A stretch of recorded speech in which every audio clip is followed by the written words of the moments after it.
Oh, so many random gods, and only Earth is gonna be sticking with Ra. And Fox with Shelty are gonna be playing together. So who are they gonna be with? And that's Shelty with laior, Zeus, Hades, and Thor and Double Ra on Painted Desert. Well, now that is a combination of everything. Looking forward to this game, as I kinda like this map, it's really fun. Quite different from all the other boring maps which are pretty much one and the same, a lot of them, especially the new ones, but this one is wildly different, and it's of course forcing players into uncomfortable places, and they have to adapt to what they are gonna be seeing, and how they should be playing, as this is not, oh sorry, any kind of marsh. Okay, so GreenSeaSquash is gonna be right now on the flank, gonna be having a bit of an engagement with Shelty. Should be rather fun. They had the engagement in the last game as well, but they were pockets, both of them. So that's quite a lot different dynamic for him and for his opponent, as well as Fox is gonna be in the pocket with his Zeus, which is probably gonna be suiting him a bit more than the Poseidon. I think that Poseidon, well, yeah, I'm not really even thinking that Poseidon is harder to play than Zeus, because with Zeus you can do a whole lot more things, and Poseidon is more refined, let's say. As Hades on the right, well, that's gonna be for laior. Quite curious how he's gonna be playing that, because I know laior as mostly playing only Norse, so definitely curious how he's gonna be faring with a bit of a Greek in his blood. Ra for PiscoWorldEater, alright, that's gonna be quite a nice engagement between those two then. And Ra in the pocket, that is gonna be kinda downright scary, as Earth in the pocket is always a problem. He is quite a skilled player, and he will definitely know how to use that opportunity, especially if he's gonna be carrying home one of the relics, which is the Eye of Ornlu, for better Axeman hack damage. That might be helpful, but against what exactly? Maybe against the hoplites, they're gonna be coming from Fox, or maybe also against whatever kind of infantry the Thor could be making, though Thor is usually quite intent on a lot of raiding, and of course the raiding cavalry is quite useful for that, so maybe the Eye of Ornlu is not gonna be that useful, or what does it exactly do? Yeah, it's just a hack damage for Axemen, so yeah, Axemen are kinda crappy against horses, obviously, as they are meant against something different. Oh, well, that's the question. Yeah, right now we can see that actually Pisco is gonna be scouting which TC is whose. I think this could be Earth's. Yeah, it's probably gonna be one TC somewhere there, or is there? No. It's gonna be a surprise. It's gonna be a big surprise coming forward for everybody. Yeah, there is one extra TC. Yep, this is Earth. This one on the right side is gonna be Pisco's. And it's actually kind of funny position, because it could be meaning that Pisco with Earth might be like naturally actually gathering towards each other. And it might be like a double Eggy against whatever is gonna be against them, like the double Greek that are there. And then it's gonna be leaving basically Thor against the Thor. And that could be rather fun. It could be rather fun, GreenSeaSquash versus Shelty. I'm definitely looking forward to that matchup if it's gonna be coming down, which it definitely could. As already you can see Shelty playing it quite nicely and smartly, realizing that he needs to stop the raiding as soon as possible. Gonna be also interested in keeping the TC safe as he can. As well, in the middle, a few elephants. This is gonna be kinda harder to wall up because of the goal there.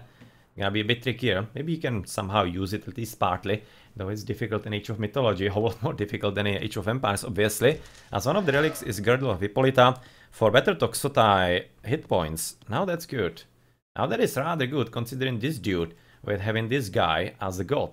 Gonna be making the Hades archers rather scary. 20% myth unit crash armor, yet again. Favorite useless relic and favorite trickle, and then otherwise there's gonna be probably one more somewhere hidden. But anyway, the town center seemed to be rather well positioned for Pisco as an Egyptian.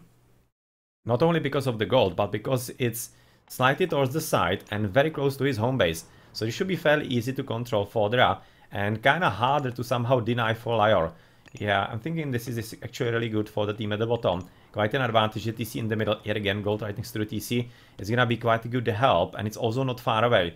So I'm kinda liking it, but same kinda goes for the opposing player at the same time. Also gonna be getting plenty of gold from that, and it's also not far away, but looking at the map overall and how, of course, the cliffs are there as well, I'm liking the spawn at the bottom a whole lot more. It should be better manageable, and the town centers are positioned kinda nice. Kinda nice that actually the opponents will be discouraged to go around them into the enemy base. But anyway, you can see basically the same strategy for Shelty and GreenSeaSquash. I'm gonna be building the R's of the lion right into the middle of the wall, apparently. Yep, that's gonna be exactly the case. As Green is a bit scouting behind, and he probably is gonna be sticking there for a bit longer once he discovers exactly what he needs, because he will be waiting for the underworld passage, as that is always quite deadly in especially higher level games. Okay, so the volume seems to be going quite alright. He could be using a bit more maybe here to basically just plug him fully, but still. That's gonna be double longhouse for the Thor. We have heard an auto Q being just about now clicked in. It was quite probably for the town center into the Dwarfies, as the front DC is gonna be captured by Fox, and it's slightly risky, all things considered. He might be actually kinda stowed by GreenSeaSquash, especially considering the fact that Shelty is advancing late. You can see that right now he's already raided, but he maybe figured that since the Valkyrie is in the base of his ally, he can just afford it, and the army is not gonna be coming his way anytime soon. Yep, it seems like the correct decision and correct thought process right there. Though yet again, it might be getting risky, but I don't think too much, because he's facing to Egyptians, so it's gonna be only GreenSeaSquash, and with the double, and maybe even at least the heroes from the opponents, he should be absolutely fine. Even Minotaur and Ajax are gonna be right now ganging up on the poor elephant. Yeah, he never had a chance. Never had a chance there. Anyway, quite a nice help to the villagers, of course, so that they don't receive any kind of extra damage. With GreenSeaSquash looking into all kinds of nooks and crannies of the woodline of their opponents. With the town center finished in the middle, and Earth also looking at the centaur and trying to destroy him. The same as GreenSeaSquash is gonna be attempting to do. And apparently there are gonna be a few more centaurs coming forward. So, Tooth Prayers definitely makes sense. It's just a bit of scouting going on. Sorry, my voice going away a bit. As the Minotaur is attempting yet again maybe to punish a bit more elephants, rather a few more elephants all around. As rain is in, and is it gonna be used by the ally as well? At least slightly. Maybe they could have coordinated slightly better. I'm not entirely certain why they haven't communicated that way, because I would be expecting they might be coming like for at least similar strategy. Or rather, I can understand if they're going for different strategy, because of course flank and pocket is different, but I would be liking just now getting the upgrade, quite an important one, and that's already gonna be, of course, the Sacred Cats with the pickaxe, or rather with the pickaxe with the plow. But to finish my thought finally, as I'm straying quite a bit, that there could be some kind of extra meta produced for team game, I'm thinking, for when you are playing with Ra. Because it's incredible shame when you know that the rain is coming to improve your farming, especially as an Egyptian, I would be thinking, and you just don't use that at all. Because it's just incredible bonus. And as an Egyptian, you just always want to be coming into a heroic age. So you always are gonna be using all that extra food that you can get. So I would be liking if players actually went a bit more into that and try to think up some new strategies for when you are playing in a team. Because so far it's pretty much everybody just playing 1v1 strategies and build orders. And it's kinda lucky if they get some kind of extra bonus from, for example, the double rain. Because it could have seen that Earth didn't get all that much of it. Right now Earth is casting his own because he went for it quite late. So of course Pisco is gonna be getting quite a lot of bonus. But otherwise, maybe a bit more efficiency could be still found there. And maybe it could be quite enough and worthwhile. But who knows, it's up to the Egyptian players to figure that out. And their teammates as well, of course. Back TC being captured right about now by GreenSeaSquash. Probably has been scouted by the Valkyrie, at least slightly, that he's coming for it. But yeah, well, Shelty is doing the same, but he's coming for the front one. Because his TC position is slightly better because of how he could wall it off. So that's gonna be an advantage that he's right now using. But otherwise, nothing really much going on so far. But we are heading into the 8 minutes. So the heroic ages are gonna be finally interested. You could have seen the Hathor right about now from, I think, Earth. No, it was the other player then. It was, I think, right now Pisco who advanced. Yeah, the Migdol right now being built, and he seems to be playing this kind of passively, but he's right now recognizing he has scouted it exactly by the Cryosphinx, that his opponent already does have the army. So if he wanted to go aggressively for Migdol about here, he could have definitely significantly backfired, and he just didn't want to suffer anything like that. And yep, Shelty just right now producing horses all across the line and all across the map, and in the middle there was also a few more centaurs, which didn't really do a whole lot so far, but right now they did kill one of the villages and are slowing down the TC, and they're definitely coming back, especially with a bit of help. Yeah, this TC is not getting there. His TC is certainly not getting there. Very well played. Unfortunately, GreenSeaSquash not exactly being in place because he didn't have the army in the first place. He was having the army to the top side, trying to raid his opponent, who has already walled himself in. But there will be a path through. Not here, or maybe there. But certainly here. You can see there is actually passage through, which I think should have been scouted by GreenSeaSquash. So why is he not looking for that? Does he like not know that you can do that? That you can basically find your hole there, go across the water and come out here? I don't know, but it seems like it maybe doesn't. Because it's an obvious place, since he has scouted with the Valkyrie the way through at the backside. But anyway, there we go, Locust Swarm coming forward. This is gonna be right now cast in the middle into... Oh, that's a lot of actually villages on foot dead. It's about 5-6 dead right there. But yet again, I'm definitely liking to keep this god power for some kind of tactical moment. Like for example, if you cannot stop a TC from being captured, you just cast Locust, villages dead, TC is not anybody's. And much more importantly, if you are for example having a ceasefire, as Fox is having, and you try to steal, or rather your opponent tries to take the TC, you can cast the Locust on top of that, and you basically steal, well, lives of his villages first, and you steal half a minute of the ceasefire where he cannot build the TC. It's just like ultimate counter god power to ceasefire. Like really ideal for exactly those cases. So I don't really like those castings on the villages just out of nowhere. It should be done in a tactical manner. It can have such a hugely better impact in the battle.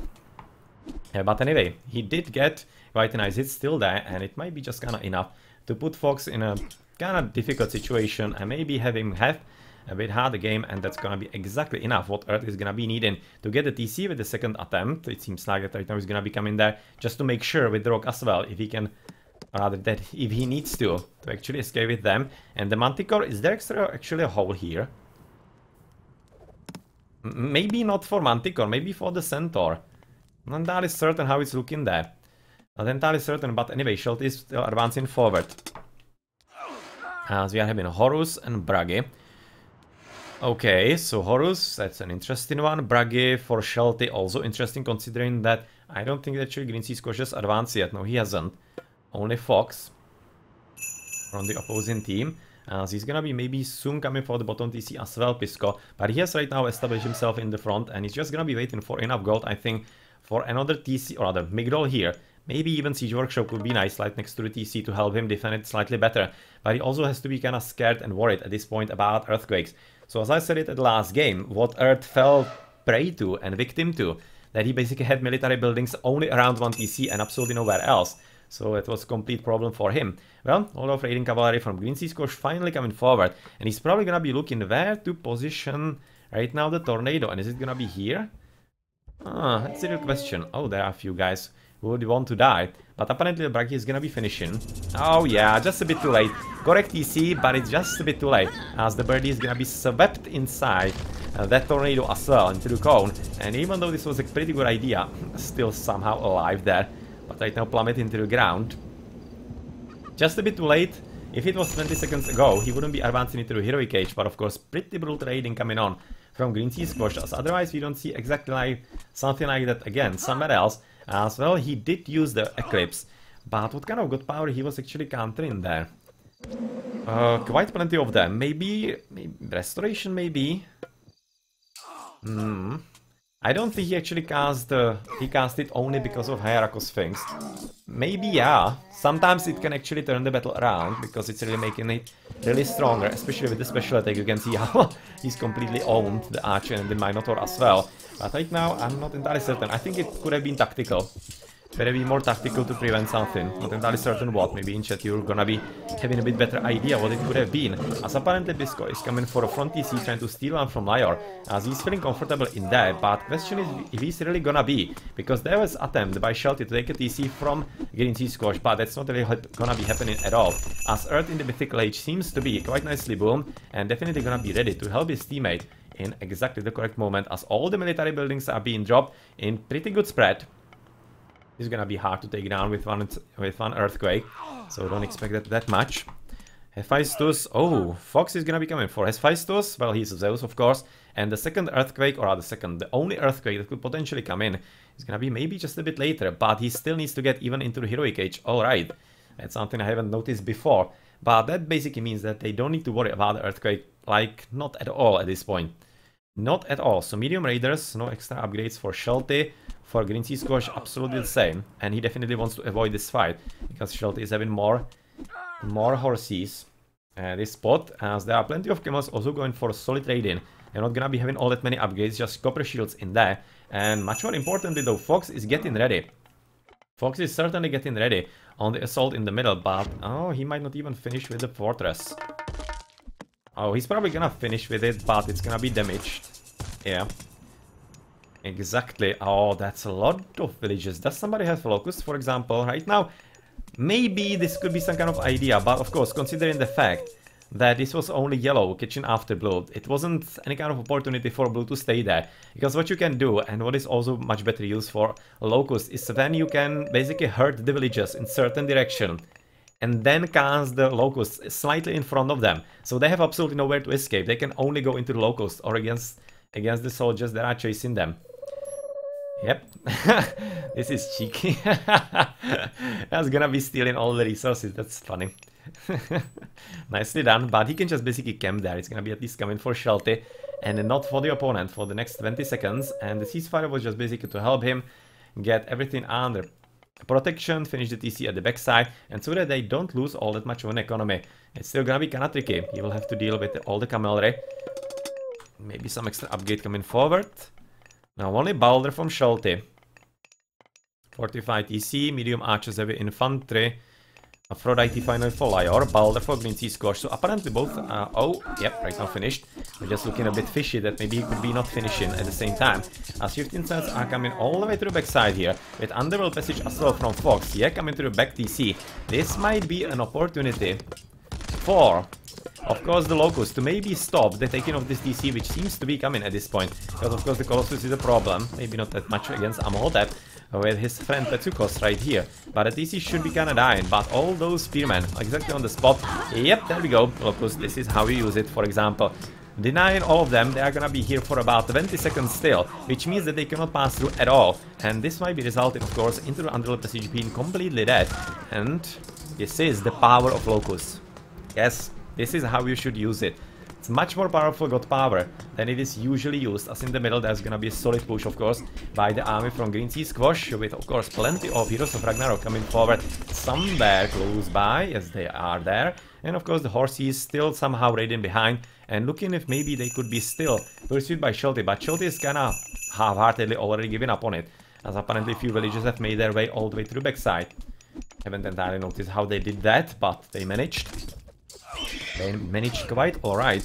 As in the forefront, we are gonna be looking at, of course, plenty of blue dudes with not that many upgrades, but still, at least something. And we're probably gonna be looking at Shelty also casting Heroes of Ragnarok. So the units are gonna be all over the place, but oh well, somebody doesn't have upgrades, does he?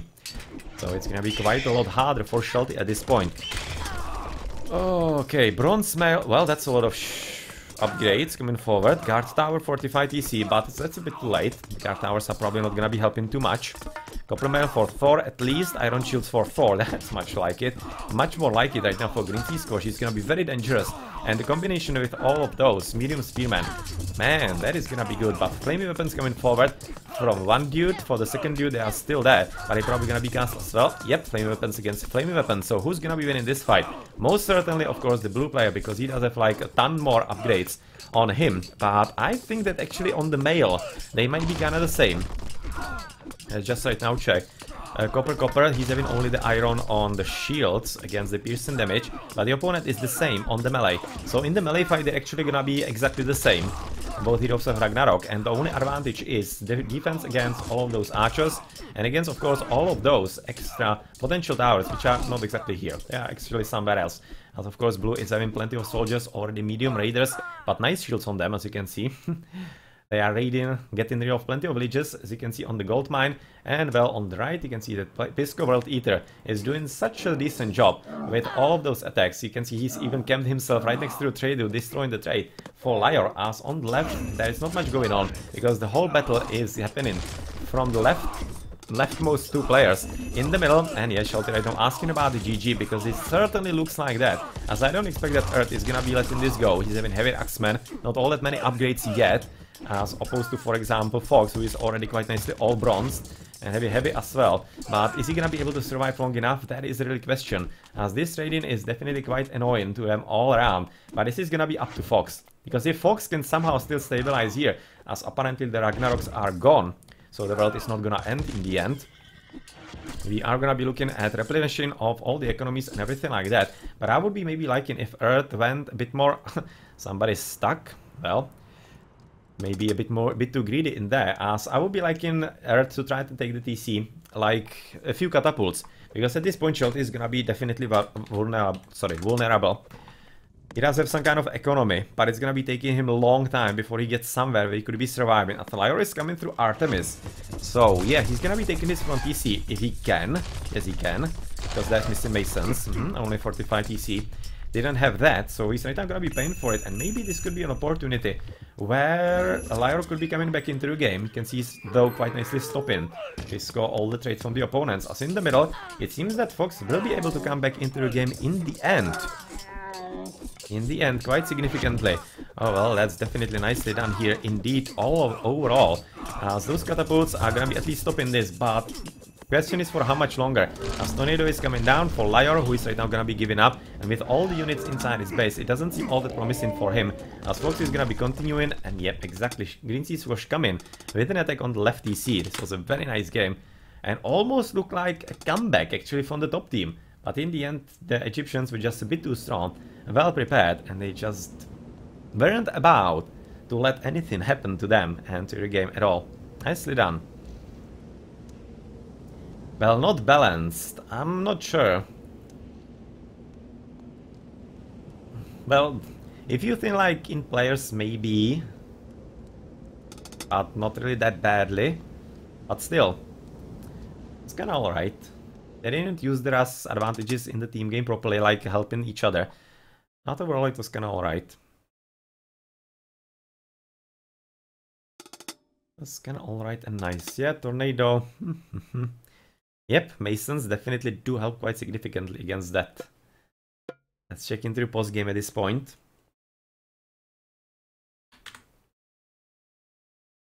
As Fox does have quite a nice economy.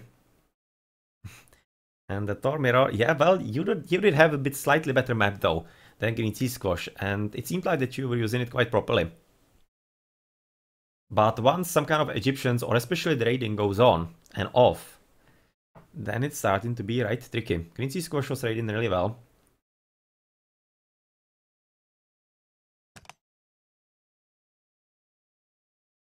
Okay, so Earth, also quite solid economy for himself. Pisco, quite a good amount of gold. Quite a good amount of gold overall.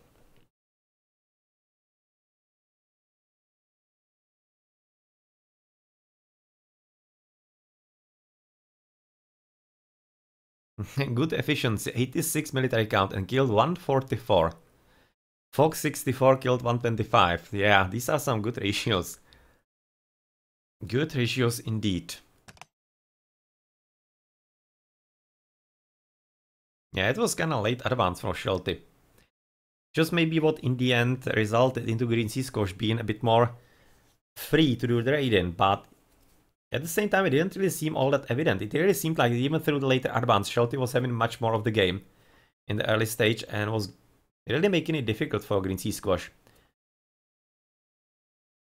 That start didn't really look like that the game should be ending how it did.